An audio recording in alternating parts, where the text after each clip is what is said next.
Bonjour, c'est Monsieur Kopp. Kopp comme conseiller d'orientation psychologue. Notre collectif vous communique ses meilleurs vœux pour l'année 2015. D'ailleurs, aujourd'hui, question communication, nous allons essayer de décrypter la communication du rectorat de Rouen. Ah oui, il faut dire aussi qu'on sait bien faire passer nos idées. Ça se discute, Monsieur Minus.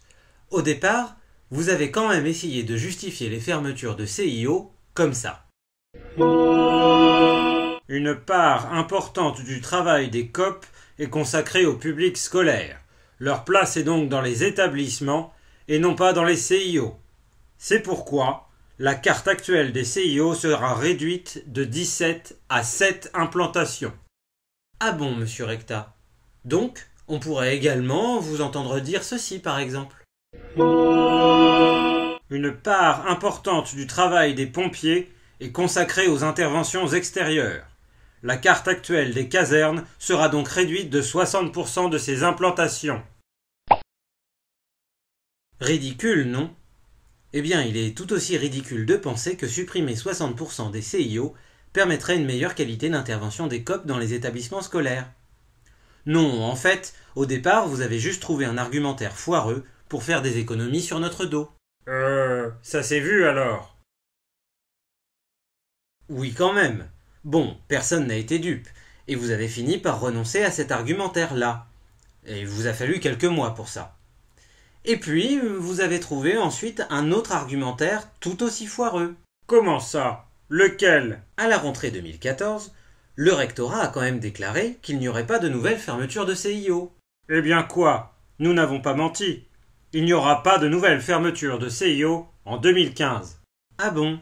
Et les CIO Rouen-Centre et Le Havre-Nord qui doivent fermer et fusionner avec d'autres CIO ? Ah non, vous avez mal compris. Il ne s'agit ni de fermeture ni de fusion. Ce sont des regroupements avec mutualisation de moyens, mais les CIO conserveront leur existence administrative. Ah d'accord.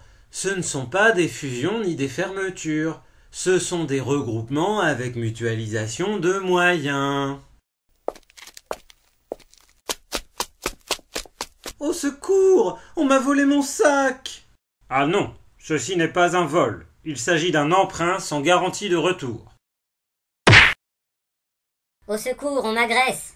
Ah non, ceci n'est pas une agression, mais un contact physique volontairement appuyé en vue de causer quelques dommages corporels.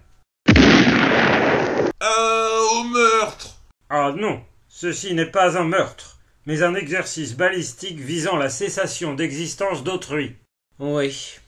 À vous écouter, monsieur Recta, on a envie de procéder à un balancier de pied avec objectif d'élancement de postérieur adverse. Ça veut dire quoi, ça?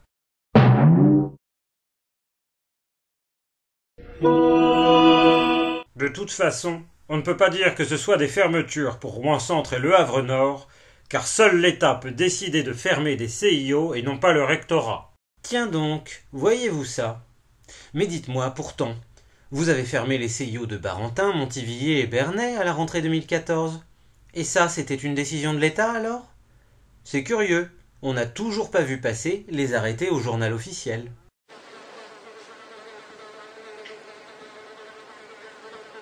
Mais bon, dans tout ce plan de communication très bien organisé, je pense quand même que votre coup le plus fort, ça reste ça. Oh, cessez votre désinformation. Ça nous fait beaucoup de mal ce que vous dites. Vous êtes des méchants, vous ne nous aimez pas. Ça va? Je le tiens bien là? Nickel. On croirait vraiment qu'on est les plus malheureux. Bon, alors c'est très bien. Avec ça, on va pouvoir fermer au moins 2 ou 3 CIO de plus. Bon, et notre public dans tout ça? Voyons voir ce que les parents d'élèves pensent des arguments du rectorat. Tout ça, c'est encore une histoire d'argent. De toute façon, on économise des moyens sur le dos de nos enfants. Voilà, c'est dit. Le rectorat ne trompe personne. Et cette question de l'argent, nous verrons cela la prochaine fois. En attendant, sauvons nos CIO.